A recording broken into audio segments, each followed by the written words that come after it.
For those of you who weren't in the executive forum the other day, I am the Director of Industry Relations for Zillow New Construction, which basically means I'm kind of the external face of the business. I do this for a living. Lots of speaking, lots of work with home builder associations, with specific builders throughout the country. We work with pretty much all of the big production builders and kind of maintain those relationships as well. So you could say that you are their expert in all things new. I mean, not you could say used. that. What was the word from Monday? Used. Not used. Right. But new, right? Yeah, and I'm kind of a Zillow generalist. We know Zillow's strategy internally, and we can kind of speak to what we're up to because we get a lot of questions about that. So a lot of what we want to talk about today, and this is an open forum. I have questions for her, but if you have questions, just raise your hand and we'll get them answered on the spot for you. But today what we really wanted to do was to talk about home buying habits and how home buying truly is personal for the consumer before you ever see them in real life. And a lot of times they're using Zillow to educate themselves. And so you'll see some slides scrolling through just to give you a couple of insights, but we're really here to sort of just talk about the different pieces of how the home buying process is personal. So can you give me a little bit of an overview of how it's personalized from the start and what you're learning at Zillow and how they're going about making it personal for themselves? Yeah, well, all of us are consumers first, right? So if you think about how we consume goods and services, it's every single thing that we use is personalized to us. So Instagram's personalized to us, Amazon's personalized to us. And so Zillow knows that regardless of the industry that we're interacting it with, we want this kind of continuous, personalized experience. And so real estate falls right into that too. So we're doing things like getting a deeper sense of home. We're serving up properties to buyers that they've kind of expressed interest in as they search. And we're getting smarter and our AI is getting smarter and smarter and smarter on how they can serve up those suggestions. So it's a kind of a constant thing because we keep learning more about what they want. This slide's actually perfect. Better filters, multi-region searches. You don't just have to search in one market anymore. You can search in up to 5. We're serving them personalized search experiences with things that they might like. So if you think about from a builder standpoint, if you can get their eyeballs right from the get-go, then we're going to start serving them more and more and more of similar properties. So what do you feel like is the first piece of information that's being filtered? Like, is there like a sense of like, I have to be in this location? Are we still feeling like location's like the number one? Mm-hmm. Or is it like, I have to have a certain amount of bedrooms? Do you have insight into that? I think it's kind of all of those things. We know that floor plans are, especially for new construction buyers, that's what's gonna grab them. That's what's gonna make sure that they continue to look at that particular builder or whatever, because that's the floor plan that I need. Yeah. Affordability is big these days, right? Now that we've kind of all gone remote and we can live many of us can live wherever we want, affordability is a really big key too. So are you seeing a lot of people sitting in Seattle looking for places in Idaho? We have all that data. I don't know it off the top of my head, but yes, we can see where somebody starts their search and where they end up buying by zip code. That's fascinating. It is. Ooh, fun. Yes. So yes. Go ahead. Is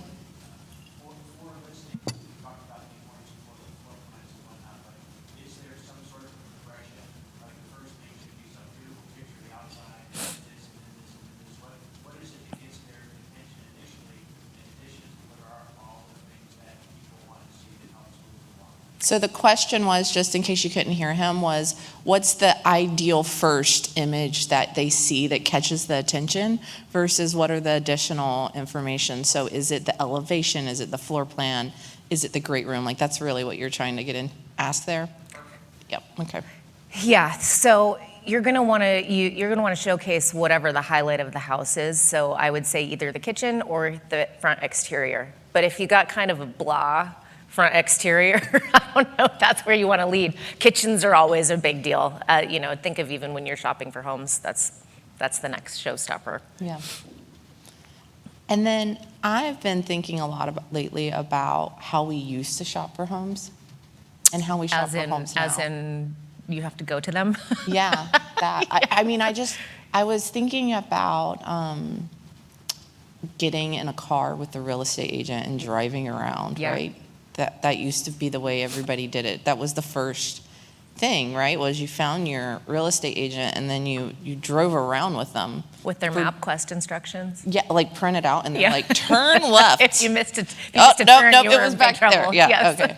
And then I remember when, early 2020, the like keyless entries had been talked about, but then they were like the gateway, right? Like if you didn't have one set up, like how are you going to let people in? Like, and so then it became the safety zone to let people in. So as people are shopping online now and they're starting online, like how are some of those shopping behaviors changing and how is that influencing what the consumer sees and what they desire? Yeah, we're also seeing a major generational shift in home buyers. So you've got millennials. I talked about this on Monday too. The millennial generation is in their prime home buying years right now, and there's 46 million of them between 28 and 36. And they shop way differently than we do. We, as in the older generation. Oh my gosh. So we have found through all of our surveys and our studies that they really want all the tools to do the research on their own. And so we've got to start doing that just by how we grab their eyeballs on online shopping portals.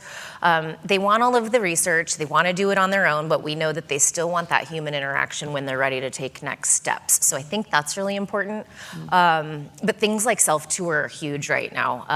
Zillow is actually going all in on our self-tour product because they want to go on their own time. They don't want somebody following them around through a house. They don't want to be sold anything, but they do want to go see these properties and then raise their hand when they're ready for somebody to take them on the next step.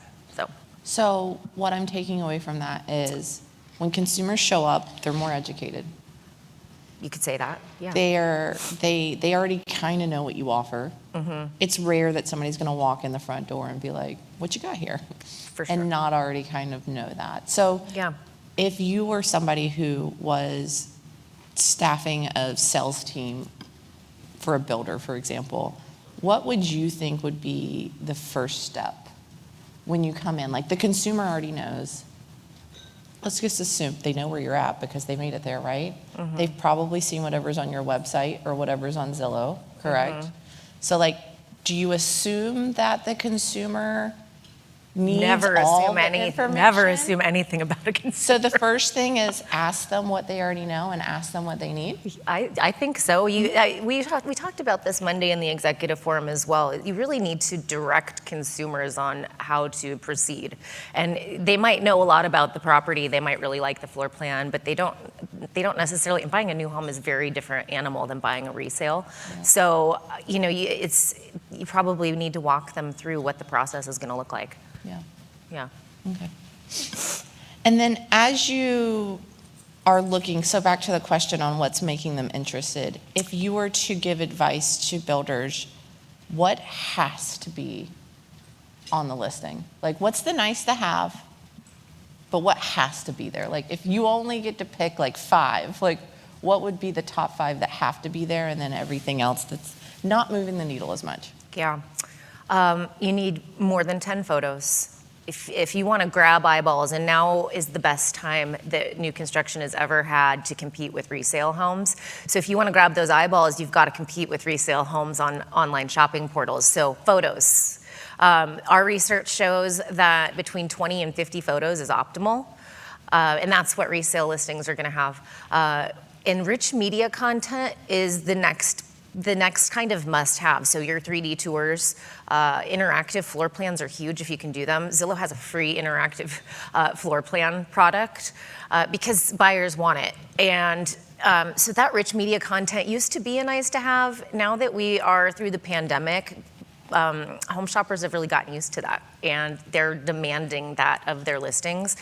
You're seeing stats on some of these slides that they're getting 68% more saves if there's a 3D tour on a listing, and not saves, sorry. page views and like 38% more saves. So it's a significant number when you're trying to compete for those more limited eyeballs right now in a challenging market. No, for sure. And Yep. so when you talk about photos, we're talking about staged, well-lit, professional photos, not Deanna walking through being like, that's cool, right? Yeah. So we're talking about like multiple photos in each room, multiple angles. It can't just be any photos. We've got to get them good. We've got to get them right. Yeah, new construction. I look on Zillow on new construction a lot, obviously, but there is nothing more frustrating than when you look at photos of a half-built home with dirt lot, and that's it. And think of how that you're never going to win that consumer over when that's what's showing up. Yeah. That's their first impression. Yeah, so dirt lot's not the I ideal don't first think photo. it's the most beautiful. No. I mean, I do love a good dirt lot and some boots and trunching through it, but that might not be ideal. I'm a very weird consumer, as we're learning. And we do there's a couple people I've talked to while we've been here. They help do virtual or AI staging. ODA, who's going to be here at lunch, they help fill in the gaps, right? So even if it's not built, there's tons of virtual options out there now that can help you get the consumer there visually if the current state is a dirt lot, right? Yeah. Like there's other ways for us to get there. That is the newest, coolest. I've been to a couple of kind of prop tech conferences this year, and I would say far and away the coolest technology that's coming out of those is this virtual staging technology. People can build you a Matterport type home from a dirt lot and stage it, and it looks beautiful, and that is going to win eyeballs. Yes, for sure. Yep. And so let's talk a little bit about, Zillow's known for helping the consumer. Let's talk about how Zillow helps builders. Can you walk me through some of the tools, some of the things that builders can use to tap into the Zillow? Yeah, so we've got I've got sales guys next door in the expo hall if you're interested in more information when that opens, because they're really the experts. But we've got two different products that we offer to builders. One is called Promoted Communities. That's kind of the gateway onto the Zillow platform. Promoted Communities helps new homes show up alongside resale listings, but it's built specifically for new construction. So you can highlight your community, your map dots show up alongside resale, but they've got a little new construction tag on them. You can highlight buildable plans. So it's just a really robust product specifically made for community builders. The other product is called Builder Boost, and I'm finding this is really popular right now because it's more of a branding play. You can target specific markets. If you want to hit, a subsegment of renters, you can target renters with this advertising, and it shows up as one of the tiles when you search. It looks like a home tile, but it's really for a branding purposes. It's paid advertisement, but it's really popular right now. So how do builders sort of activate those things? We do it for you. So they call you? Yeah, you just call us. Okay. We'll walk you through it. They don't have to do it themselves. They can just call you and you guys will help. We've got a massive team of people that can help get all that stuff online. And so how does it show up differently to the consumer? So because I'm thinking about, my little neighborhood and I see a little new construction tag, but now it's multiple dots. How does it show up differently to the consumer if you use the Promoted Communities or Builder Boost? What's that visually? So Builder Boost, again, is going to be one of those little tiles. So when you search for homes in Denver, Colorado, it pops up as one of the tiles. Okay. And then Promoted Communities, it really shows up just like another listing, a resale listing would, but it's got a little new construction tag so that when you click into that dot, you can see available homes, buildable plans, pricing, and there are companies now, Zonda's got a great product that does interactive maps, so you can actually map an entire community as well. Great. Yep. Okay. And then let's dig into the details a little bit of home design and how that flows into what gets posted here. So is it, we talked about you've got to have the kitchen. If you just have a normal kitchen, or does it have to meet all the expectations of the consumer? Is it, we had a session yesterday at lunch about kitchens and baths, and we were talking about, you want your model home to be good but not like perfect because you can't check everybody's boxes. So, does it matter that the visual that they're seeing matches every single one of their expectations, or does it just need to look good? That's a great question. I don't know that we actually have specific data on does it just need to look good. Yeah. I'd say yes. I think the last couple years in this crazy market have had home buyers really having to sacrifice on what they want and pay more for what they don't want. Going into a little bit more challenging market, I think every little thing is going to be important, but we know that certain things are more important. Smart home technology is a must-have.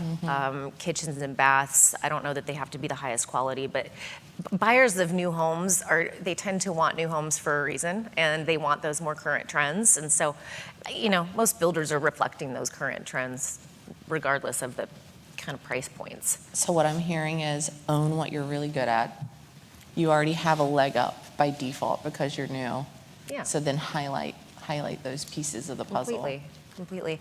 It's interesting though, we've learned, when I was digging into all the research for this week, we're learning that industry-wide, we're seeing that buyers that are taking the next steps are acting with a little more urgency. They want to close within 30 to 90 days. And so the moral of the story that I was giving on Monday was the majority of our new construction, new listings to Zillow are buildable plans. But there's markets where it's taking 18 months to build a home. And if you've got buyers that want to close within 30 to 90 days, that just doesn't, the expectations are not being met. So, those buyers that are looking to close within 30 to 90 days might be willing to buy a house that's not necessarily every single thing that they want, but they want to move in sooner.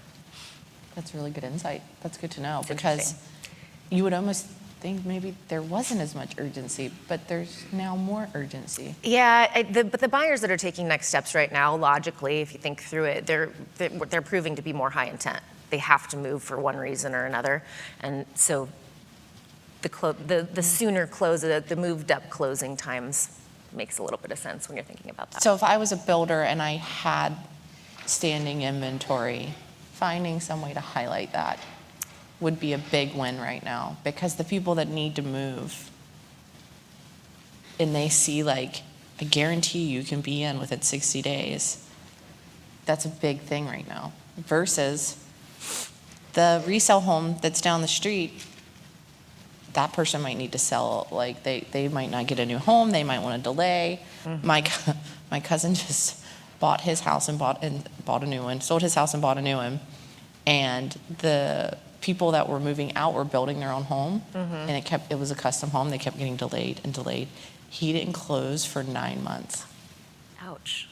Right? Yeah. And then he was still trying to sell his old, Yeah. and they just kept having to push everything back. He went through 6 buyers for his townhome he was trying to That's sell. horrible. Right? But like, if Yeah, I what a knew that I nightmare. could come and buy a home that I was guaranteed to be in, Yeah, that certainty is kind of a big deal, especially when you've got a house to sell. Yep.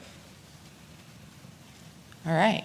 So find some way to highlight that you have something that people can move into quickly. Oh, and there was so much cool talk about creative financing options. If you can advertise an interest rate that's lower than what a resale home can get, that's pretty popular. Think about that. Just what an amazing way to grab those eyeballs and get that limited customer base going towards you. We were talking to consumers about interest rates the other day, and we were surveying them, and a lot of people have just left the market because they don't think that they can afford the home that they need anymore, and they're going to figure it out through renting or whatever. But they're still checking Zillow every now and then to see what's happening. Did that home that they love go off the market? But they're not necessarily actively looking anymore because they think that interest rates have knocked them out. So if you are doing a interest rate buy down promotion and you're not screaming it from the rooftops, telling those consumers that think they had to give up that they don't have to give up, then that's definitely a missed opportunity. Absolutely. For sure. All right, so I think we have about 10 minutes left. So I want to take some time and look. I know you don't have a magic crystal ball. None of us do. Maybe we have like an 8-ball. That'd be fun. We should have got an 8-ball. But looking forward, we're 2022, was a weird year, Super weird. very weird year. 2023 is projected to be maybe a little bit slower, a little bit scarier year for the consumer. And then even maybe looking into 2024, like what, if you had to give advice, if you were a builder, what would you be doing differently to talk to the consumer? How would you be talking to them? Like, what are some things that we could do? Yeah, I think adopting technology, while scary and expensive, I think that's what you have to do, is go find what your competitor's not using and use it. And there are still buyers out there. So all you have to do is work a little harder to get their attention. And I don't know, the bar is pretty low with home builders and the technology that they adopt. So just even adopting that much more gives you a leg up. So adopt it. Self-tour is going to be a must. All the big builders, we just had a meeting with our advisory board last month, and all of them are adopting self-tour technology. So that's another one that I would definitely say it's going to be a must-have eventually. So probably time to jump on that train now. And so when it goes to technology, specifically for the sake of this conversation, we're talking about helping the consumer visualize what might or might not be there, what they could make of it, and really selling the dream. Like that's really where the technology could lean in, right? Absolutely, and it's highlight the community.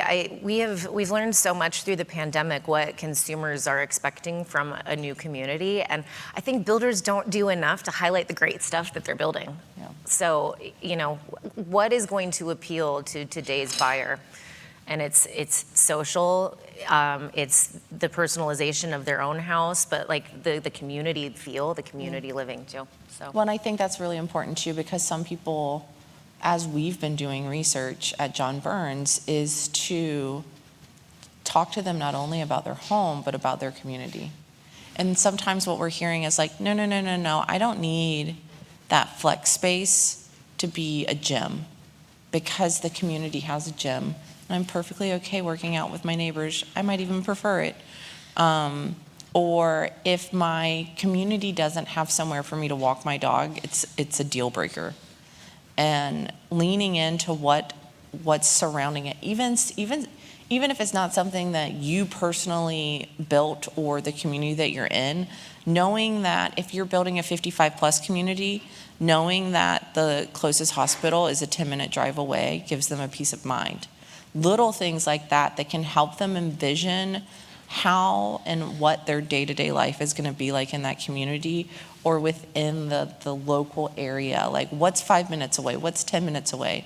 What's walkable? What's a short drive if you're in a big cycling community? Are there safe streets to cycle on?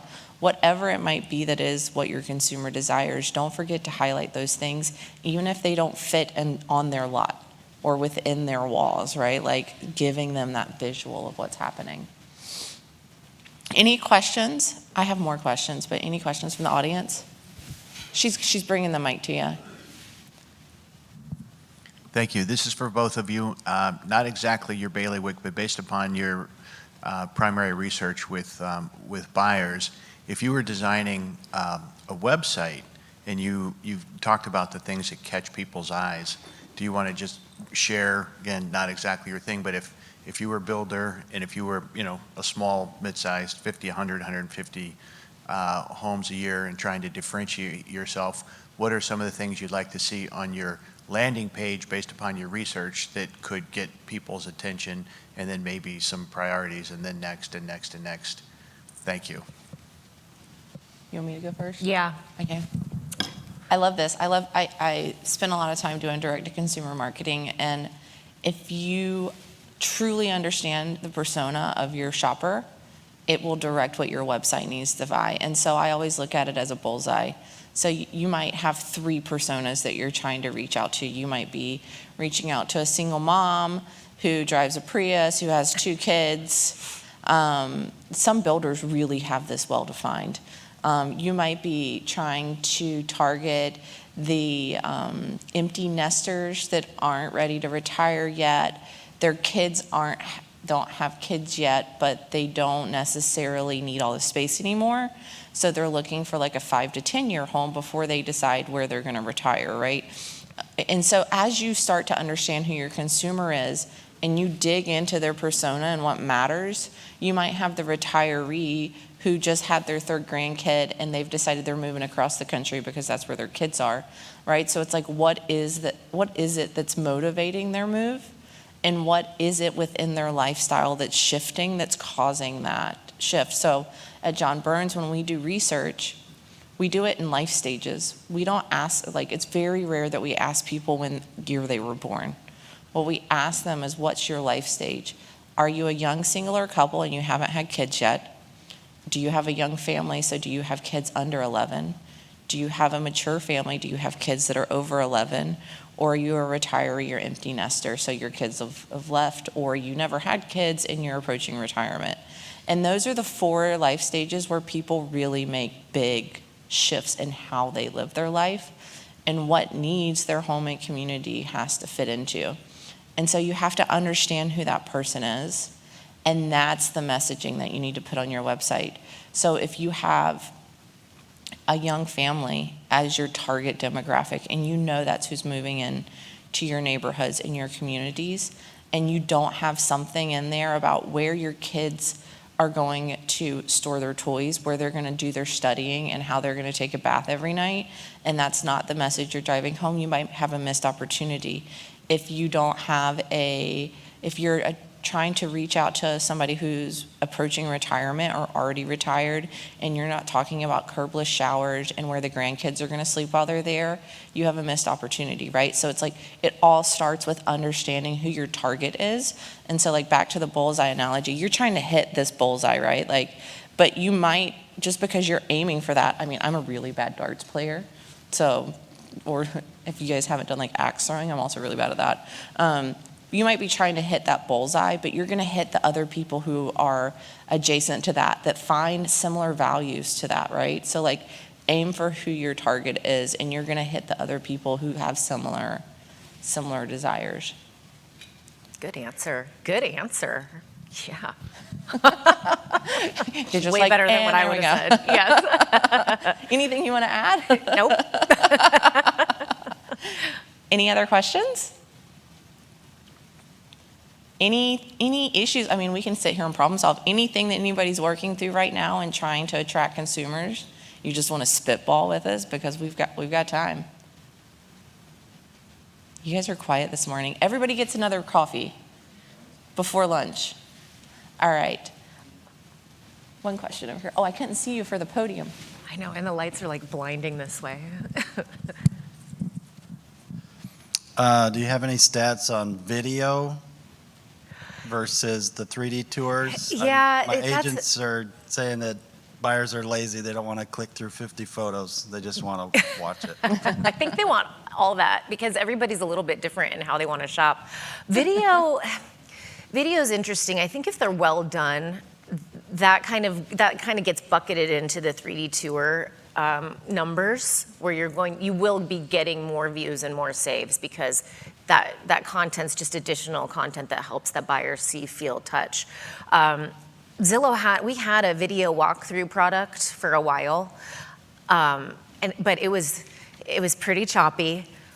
They weren't well produced videos. It was like an agent walking through with their iPhone. And so we got a little bit more engagement, but we took them down because it wasn't how we wanted to brand ourselves to our consumers.